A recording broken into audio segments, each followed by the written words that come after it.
Artinya produk bambu ini ya bukan sampai di sini aja. Ya tinggal kita mau berkembangnya di mana. Ada nilai promonya, ada nilai ekonominya, ada nilai seninya di situ dapat gitu kan. Artinya saya banyak belajar juga dari bambu ini. Bukan hanya nilai ekonomi yang saya dapatkan. Sahabat Explore, bertemu lagi dengan saya Saiful dari tim Kreatif Explore.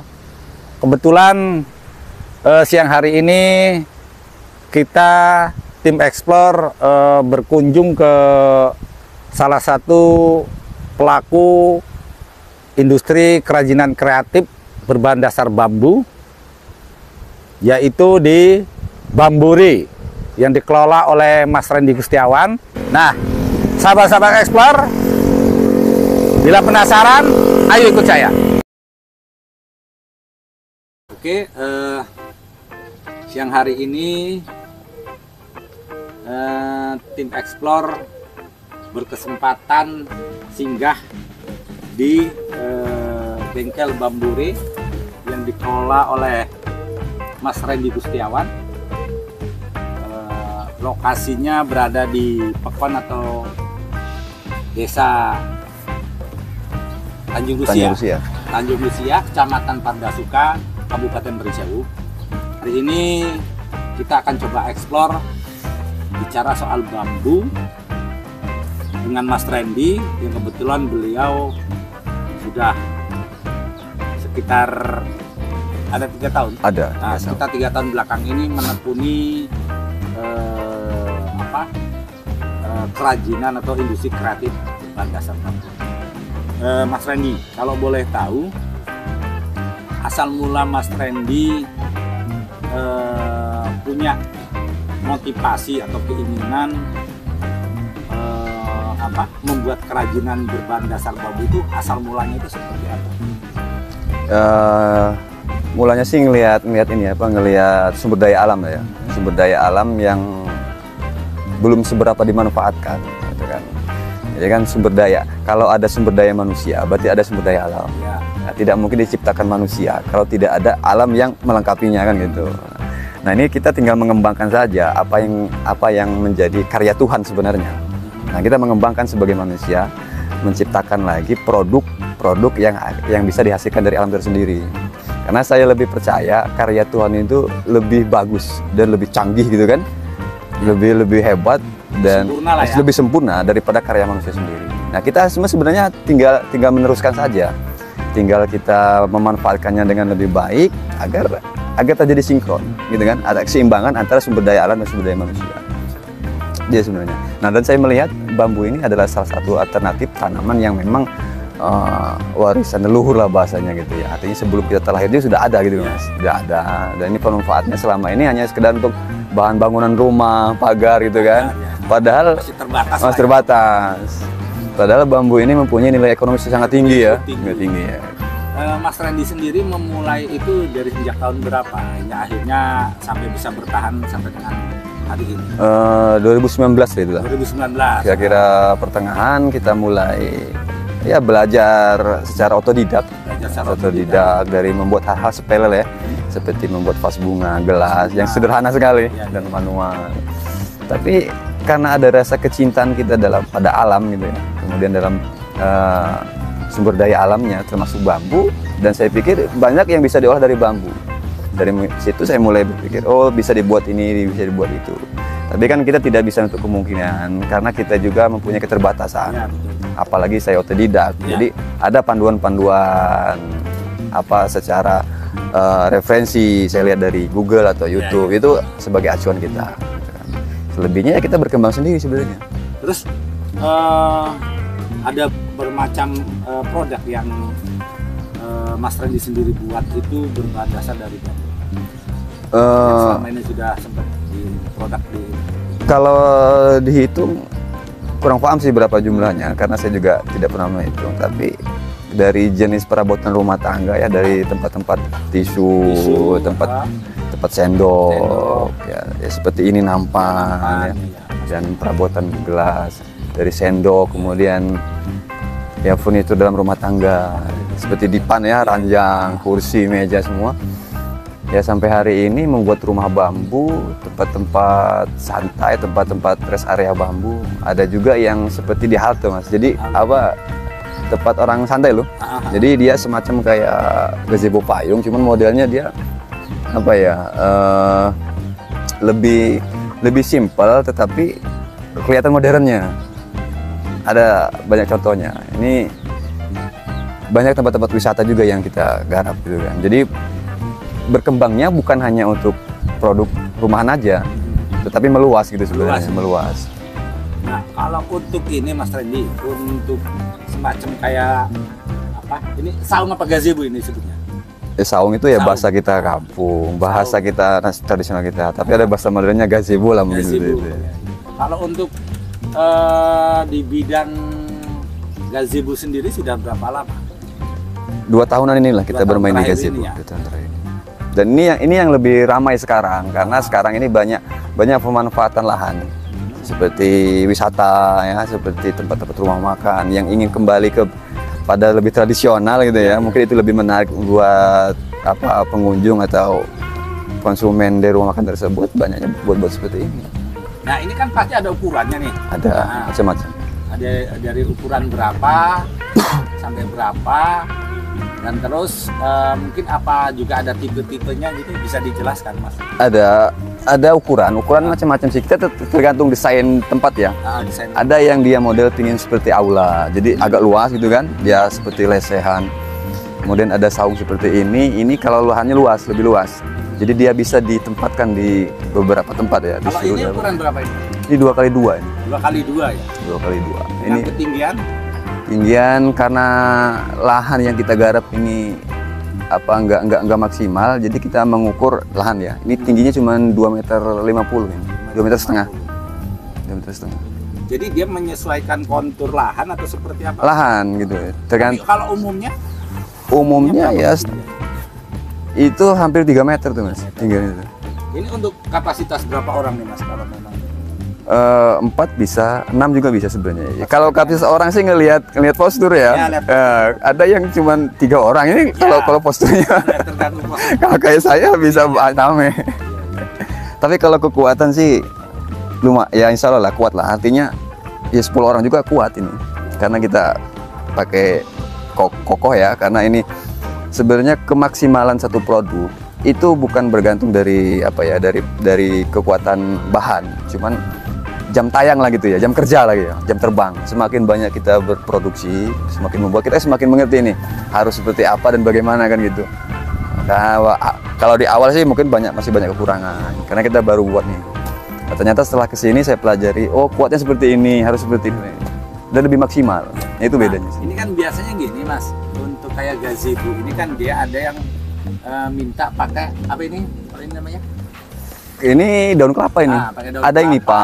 ada yang nipa, ada juga mungkin yang pakai genteng. Ya, gitu. multi roof Itu dia. kan, multi roof itu kan berarti kan dari sisi harga pun juga bervariatif nih. Berbeda. Nah, bisa dijelasin sedikit Mas, mungkin kalau untuk ukuran gazebo dengan ukuran sekian kali sekian dengan atap ini berapa, terus kemudian kalau dia multi roof berapa gitu. Kalau Besaran untuk harganya. yang masih pakai dia atap daun ya seperti ini dan tidak pakai plafon itu, kalau di lokasi sini itu harga standar itu 2 juta. 2 juta. Ya. Itu belum ongkos itu. Oh, belum di luar ongkos. di luar ongkos. Karena kalau mau kita pakai ongkos kan kita nggak tahu Ya, jaraknya gitu kan. Tapi ya tergantung berunit juga Mas. Oh. Nah, kalau banyak unit ya itu hukum ekonomi ya. Ya, betul. Semakin banyak. Ini ya permintaan semakin. Semakin banyak diskon. Ini kalau ini ukuran 2x2. 2x2. Terus kalau yang pakai multi roof ya? Multi roof itu di atas 2,5 juta. 2,5. Ya karena dia bahannya memang nggak bisa dicolong ya, artinya sesuai ukuran, sesuai dengan harga toko kan bahannya. Kalau ini kan masih kita bisa pelajari jumlah atapnya, ukurannya, karena masih masih alami lah gitu. Nah Mas, kalau bikin seperti ini, menurut Mas Randy sendiri tingkat kesulitannya itu di apanya? Kesulitannya sebenarnya di waktu sebenarnya ya. Waktunya karena Satu ini berapa proses pekerjaannya berapa hari? kalau pengerjaannya bahannya udah ready itu ya 2 hari udah jadi tuh Mas. Itu dikerjakan oleh 3-4 orang. 3-4 orang Itu 2 hari sudah maksimal jadi. Yang saya maksud waktu itu bukan waktu pengerjaan ini ya, Iya. saungnya, tapi pengerjaan nunggu bahan jadi. Karena kita nggak bisa langsung proses Ya. dari tebang, Dari tebang. dibawa langsung dibuat. Iya, Nggak iya. bisa, karena harus ikuti proses. Iya, iya. Jadi dia kalau dia terlalu basah dia kan terlalu pecah Ya, nanti. kadar airnya terlalu tinggi ya. Tinggi. Nanti kan tali juga bisa kendor seperti ini kan. Karena ini masih basah. Tapi kalau dia udah agak setengah kering, mungkin bisa satu minggu setelah penebangan dan kejemur, dia udah bisa proses. Bagus.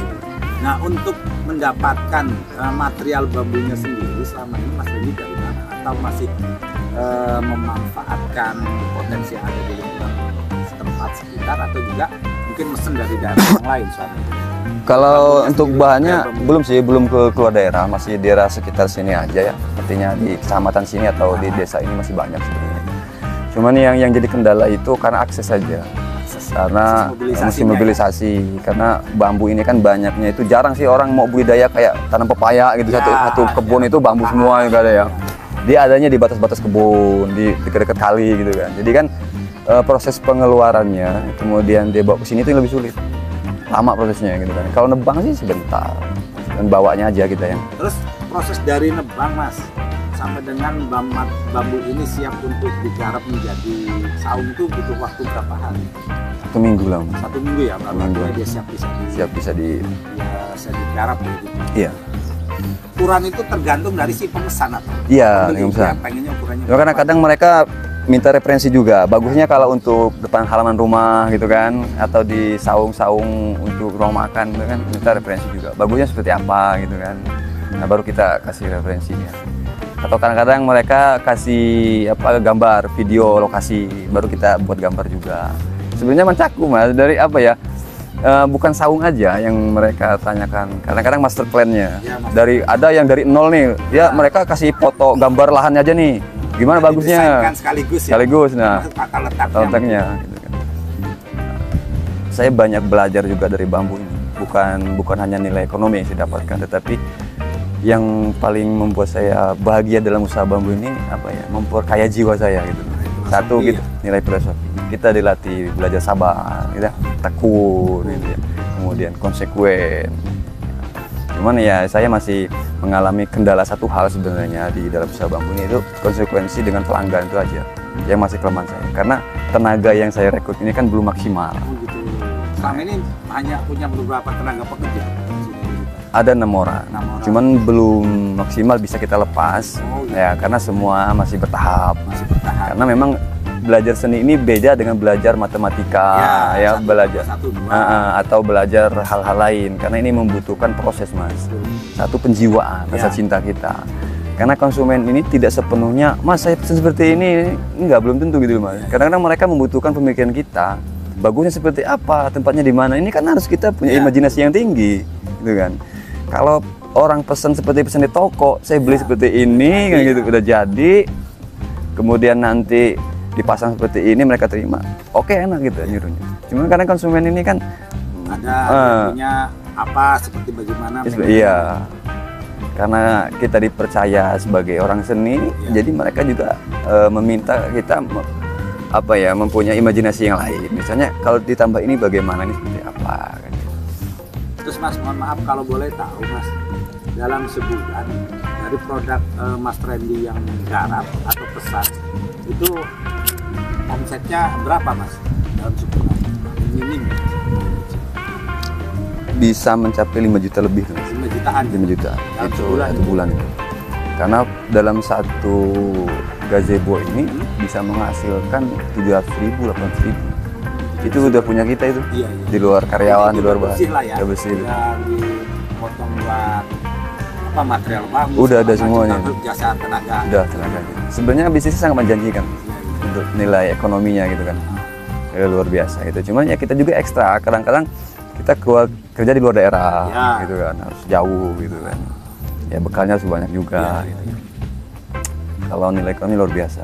Terus Mas, kalau kayak gini biasanya Mas Rendy ini mengantar ke pemesan langsung sudah jadi seperti ini, atau dirakit dulu di sini baru ininya di lokasi selama ini? Tergantung jarak sebenarnya Mas. Ah. Kalau masih jaraknya di wilayah kita atau di Pringsau sendiri, kita dengan ukuran yang sebesar ini 2x2 kita bawa jadi. Tapi kalau udah di atas 2, misalnya 2,5 atau 3 meter, kita rakit di tempat gitu. Ada di tempat. Karena yang nggak bisa dibawa sih kendaraan mobil atau apa gitu kan. Tapi kalau jauh itu saya pastikan berapa unit. Kalau cuma 1-2 kita ada konsekuensi di ongkirnya. Iya. Gitu. Kalau cuma 1 kadang-kadang kita berpikir ongkirnya dan waktu. Nah, Mas, tolong kasih sedikit kiat-kiat, artinya bagi mungkin teman-teman di luaran sana ini juga mungkin ada ketertarikan untuk juga bisa belajar menekuni industri kerajinan kreatif dalam hal ini yang berbahan dasar baru. Itu kiat-kiat itu apa aja, Mas? Mungkin bisa disampaikan. Banyak kok. Yang penting dalam mindset pemikiran saya, yang penting bekerja dulu lah. Kerja dulu agar pikirannya terarah. Ya. Gitu kan. Kalau masalah hasil kemudian nanti materinya dapat berapa, itu kan tinggal kualitas diri kita. Ya.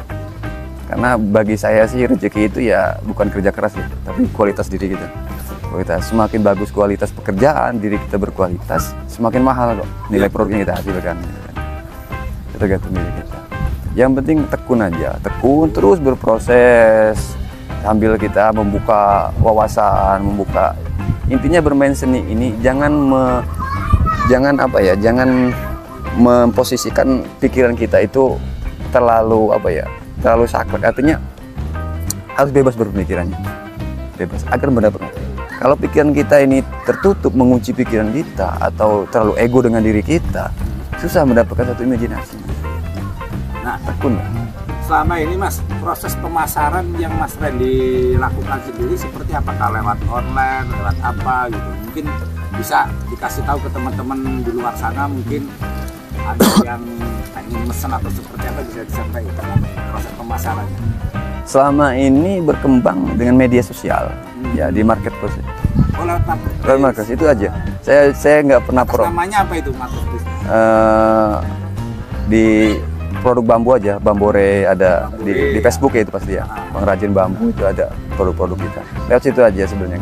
Kalau iklan-iklan atau promo lain saya belum pernah kayaknya. Ya, artinya selama ini lebih ke menggunakan media sosial. Media sosial itu aja. Kemudian yang menjadi satu semangat saya di market di usaha ini dan market ini, konsumen atau pemesan itu langsung menjadi market kita loh. Karena otomatis nih, ini kan produk beda dengan makanan. Kalau makanan salah satu habis ya. Kalau ini kan ada orang duduk di foto, gitu kan. Nanti orang kan bertanya tuh. Dengan sendirinya bertanya, memasarkan. Ini ada satu keberuntungan di kita. Konsumen beli, nanti dia foto di rumahnya udah jadi nih. Dia kan sama aja iklan tuh. Ya, dia share. Itu kan jadi iklan. Ya, seperti itu. Terbantu dengan. Apa? Mas Randy juga artinya dalam rangka ikut mengembangkan bambu khususnya di Pringsewu ataupun umumnya di Lampung, apa juga artinya menerima bagi mereka yang memang pengen belajar, pengen tahu gitu. Saya welcome Mas, welcome artinya buat siapapun juga, mau anak-anak, mau remaja, mau orang tua. Pelatihan atau seperti apapun, saya sebenarnya malah sangat berminat mengadakan satu pelatihan prakarya seni, entah di bambu entah apapun juga. Karena sebenarnya bakat ini banyak ya, cuman ya kita lebih berkembang di bambu aja, di bambu. Kalau ada satu instansi atau ada kawan-kawan dari komunitas atau apa ingin mengembangkan, saya bersyukur itu Mas, mereka mau berkembang di halaman itu. Bahkan semakin banyaknya berkembang di usaha bambu, apalagi di kabupaten kita Pringsewu, saya luar biasa, saya support sekali. Entah dibayar saya nggak apa-apa, saya siap datang, saya siap datang. Ya, tapi jangan berpikir bahwa ngedatengin pelatih ini, enggak. Yang penting dia mau belajar, mau berlatih, saya bersyukur. Apalagi banyak orang yang berkarya gitu kan di dalam seni, dan termasuk bambu yang memang ikon kita Pringsewu gitu kan. Saya sangat support sekali. Itu tadi hasil saya dari tim Explore berkaitan dengan kerajinan bambu atau industri kreatif yang ada di Pringsewu, yang mana memang salah satunya adalah itu ditekuni dan dikembangkan oleh Mas Randy yang berlokasi di Pekon atau Desa Tanjung Rusia, Kecamatan Pardasuka, Kabupaten Pringsewu. Mungkin itu saja dari tim Explore. Kita ketemu di episode selanjutnya.